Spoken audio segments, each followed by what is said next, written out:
መከራ የሰለቸው ጦርነት ያንገፈገፈው ድህነት ጣር ካለው ኋላ ቀርነት የመረረው ታታሪ ህዝብ አለ።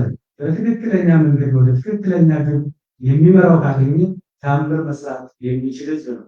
አሁን ያ ትክክለኛ መንገድ የብልጽግና መንገድ ነው። ያ ትክክለኛ ግብ የኢትዮጵያ መበልጸግ ነው። ስለዚህ ብልጽግና ምረጡ፣ የኢትዮጵያ ብልጽግና ምረጡ። አመሰግናለሁ። በሀገራችን ኢትዮጵያ ምንም እንኳን በምርጫ መንግስትን የመቀየር ታሪክና ባህል ኖሮ ባያውቅም የዘንድሮ ምርጫ ሊደረግ ጥቂት ወራት ብቻ ቀርተውታል። በዚህ ጊዜ ውስጥ በርካታ አዳዲስ ነገሮች እየተሰሙ ነው። ብልጽግና አሁን የምርጫ ምልክቱንና የምርጫ ሞቶውን ወይም ደግሞ ስሎጋኑን ይፋ አድርጓል።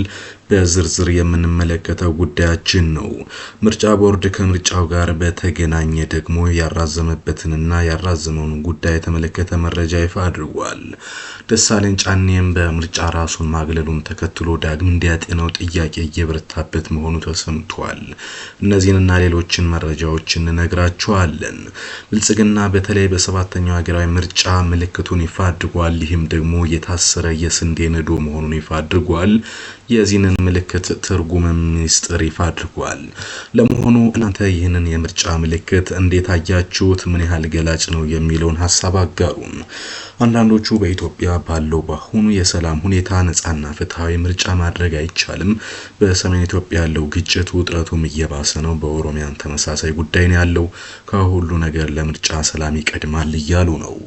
አንዳንዶች ደግሞ ምርጫ ለማድረግ ሀገሪቷ ሙሉ በሙሉ ሰላም እስክትሆን ድረስ መጠበቅ አያስፈልግም፣ ምርጫውን በብዙ ነገር ውስጥ ሆኖ ማድረግ አስፈላጊ ነው እያሉ ነው። መንግስት ግን በዛሬው ዕለት እንግዲህ ምርጫው እንደማይቀርና ለዚህም ብልጽግና ቀዳሚ ሆኖ ምልክቱንና ሌሎችም ሚስጥሮቹን እንዲሁም ደግሞ የምልክቱን ሚስጥሮች ማለት ነው እና የስንዴው ምንን ይወክላል የሚለው የተለያዩ መረጃዎችን ጨምሮ ይፋ አድርጓል። ወደ መረጃው እንገባለን። እናንተ ሐሳብ አስተያየታችሁን አጋሩን። ሰባተኛው ሀገራዊ ምርጫ ሊደረግ እጅግ በጣም ጥቂት ጊዜ ነው የቀረው። ግንቦት ላይ ይደረጋል ምርጫ። ስለዚህ አሁን ላይ የምንገኝበት የካቲት ወርን ብንቆጥር እንኳን ያለው ጊዜ እጅግ በጣም ትንሽ ሆኖ እናገኘዋለን። የካቲት፣ መጋቢት፣ ሚያዝያ እና ግንቦት ማለት 4 ወራት ነው የቀሩት። በዚህ ጊዜ እንግዲህ በኢትዮጵያ ታሪክ ውስጥ የጦፈ የቴሌቪዥን እና የሬዲዮ ክርክር የሚደረግበት፣ የምርጫ ቅስቀሳ የሚደረግበት፣ ሰልፎች የሚከናወኑበት ጉዳይ እንደነበረ ይታወቃል። ዘንድሮ በጣም ምርጫ ዘግይቷል ማለት ይቻላል። የምርጫ እንቅስቃሴው ለዚህ ደግሞ የግጭቶች ጫና መኖርና በተለይ ከኤርትራ ጋር ኢትዮጵያ ገብታበታለች የሚባለው ፍጥጫ ተከትሎ ምርጫው ሊራዘም ይችላል የሚል ስጋት ቢኖርም ገዢው ፓርቲ ብልጽግና ግን በፍጹም የምርጫ አይራዘምም ብሏል። በዛሬው ዕለትም እንግዲህ የስንዴ ነዶ በሰባተኛው ምርጫ የሚጠቀምበት ምልክት መሆኑን ይፋ አድርጓል። የስንዴ ነዶ በብልጽግና ፓርቲ ፍልስፍና ውስጥ ትልቅ ትርጉም እንዳለው ይፋ አድርጓል። የምልክት ከምግብ ዋስትና አልፎ የሀገርን ሉዓላዊነት፣ የሥራ ባህልና የጋራ እድገትን ይወክላል ሲልም ስንዴ የያዛቸውን ዋና ዋና ሚስጥሮችና መገለጫዎችን ይፋ አድርጓል። የመጀመሪያው እንግዲህ የምርታማነት ምልክት መሆኑ ተገልጿል። ስንዴ የሰው ልጅ መሰረታዊ የምግብ ፍላጎት ሙያ መሆኑ ደግሞ እንዲሁም ነዶ ደግሞ የአንድ ፍሬ ስንዴ ውጤት ሳይሆን የብዙ ፍሬዎች ስብስብ መሆኑን በምልክትነት መርጫዋለሁ ብለዋል ብልጽግና። ይህም ሀገር በምግብ ራስን ከመቻል አልፋ ለውጭ ገበያ የምታቀርብበት የብልጽግና ደረጃ ያመለክታል። ካለፈው የድህነት ተረጅ ታሪክ ወጥቶ ወደ ምርታማነት መሸጋገርንም የሚወክል ነው ነዶ ብለዋል። ሌላኛው የስራና ባህል ጥረት ውጤት መሆኑን ይገልጻል ይላል። ነዶ ዝም ብሎ የሚገኝ ሳይሆን ታርሶ ተዘርቶ ተኮትኩቶና ታጭዶ የሚገኝ የላብና የድካም ውጤት ነው። ይህም ብልጽግና ያለ ልፋትና ያለ ስራ እንደማይመጣ ያሳያል። የዘራ ይጭዳል የሚለውን መርህ በመከተል በላብና በጥረት የሚገኝ መሆኑን ስለሚያመላክት በእነዚህ ሚስጥሮች ምክንያት ስንዴን መርጫዋለሁ ብሏል። ከዛ በዘለለ የአንድነትና የትብብር ሲነርጂ ምሳሌ ነው ብሏል። በተለይ ደግሞ እንግዲህ መንግስት የመደመር መንግስት ነው የሚባለው፣ ስንዴም እንግዲህ የስንዴ ነዶ የመደመርን የሚያሳይ ምልክት ነው ብሏል። አንድ የስንዴ ዘንግ በቀላሉ ሊሰበር ይችላል። ብዙ የስንዴ ዘንጎች ተያይዘው ነዶ ሲሆኑ ግን ጠንካራ ይሆናሉ ይላል። የሚያሳይ የኢትዮጵያ ብልጽግና የሚረጋገጠው በዜጎች አንድነት በትብብርና በተቀናጀ ጥረት መሆኑን ነው። የተበታተነ ኃይል ወደ አንድነት ሲመጣ የሚፈጥረውን ታላቅ አቅም ያሳያል ሲል ገልጿል። ብልጽግና ከዚህም በዘለለ ሌሎች ምክንያቶችን ጠቅሷል። ከዛ ውጪ የኢኮኖሚ ነጻነትና ሉዓላዊነትን ይገልጽልኛል ብሏል አዲሱ የምርጫ ምልክቴ።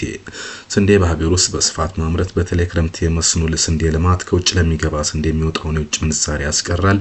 አንድ ሀገር ራሷን በምግብ ካልቻለች ሙሉ ሉዓላዊነት አይኖራትም። ስለዚህ የስንዴ ነዶ የሀገር ኢኮኖሚ ነጻነት የማረጋገጥ ጉዞ ምልክት ነው ብሏል። ሌላው የተስፋና የለውጥ ራዕይ ምልክት ይሆናል ብሏል። በደረቅ መሬት ላይ ሳይቀር በመስኖ ስንዴን ማምረት መቻሉ የማይቻል የለም የሚል ተስፋን በህዝብ ውስጥ ይዘራል።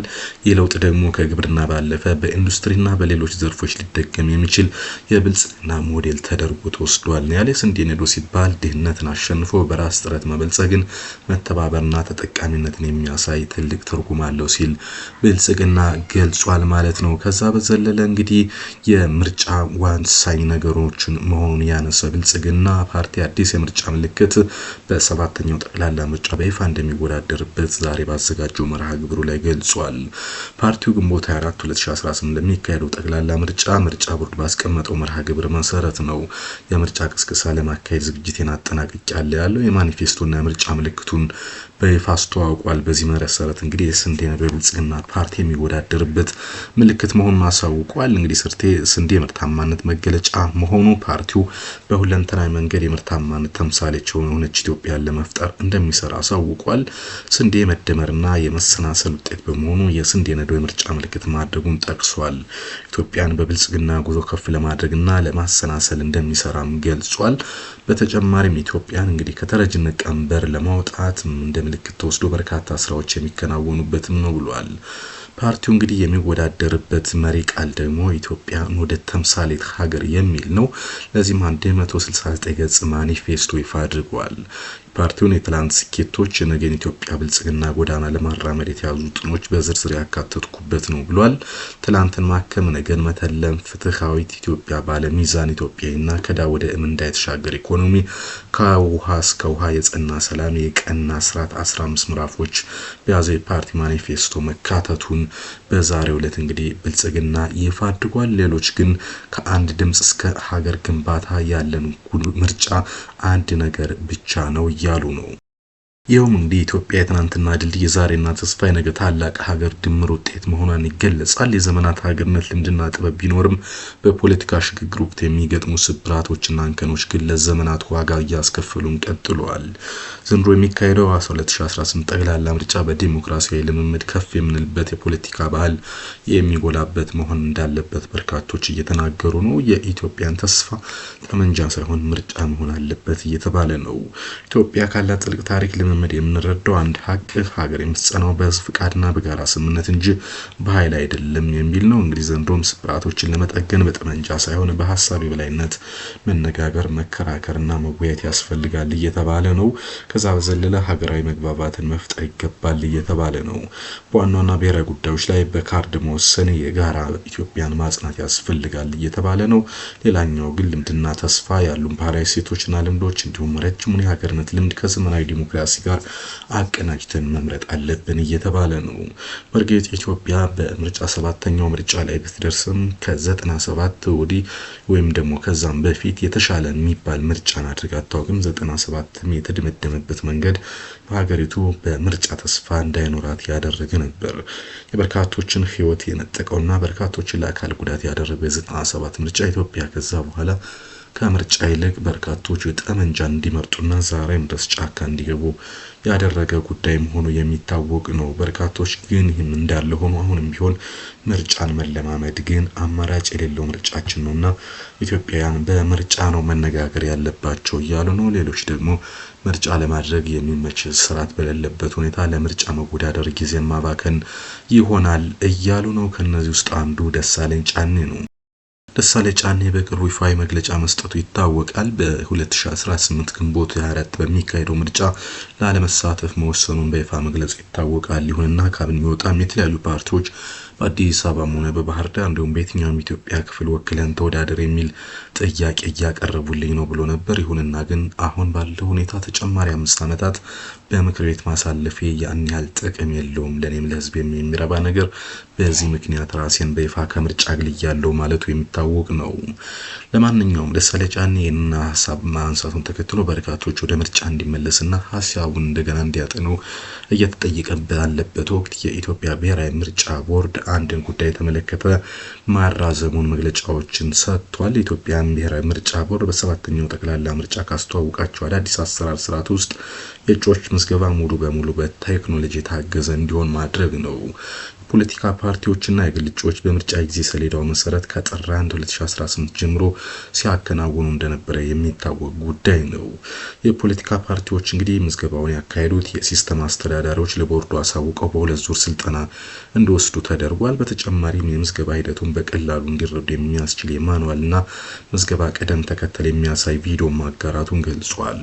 ይሁንና ፖለቲካ ፓርቲዎች በሲስተም አስተዳዳሪዎች አማካኝነትና የግል እጩዎች በራሳቸው በሚያደርጉት የምዝገባ ሂደት አስፈላጊውን የቴክኒክ ድጋፍ የሚሰጡ የቦርድ የአይሲቲና የፖለቲካ ፓርቲ ጉዳይ ስራ ክፍል ባለሙያዎች እንዲሁ በነጻ ስልክ መስመር አሰማርተዋል። ከጥር 1 2000 ጀምሮ 42 በተናጠል 15 በሁለት የተለያዩ ቅንጅትና በአንድ ግንባር ፖለቲካ ፓርቲዎች ተመዝግበዋል ተብሏል።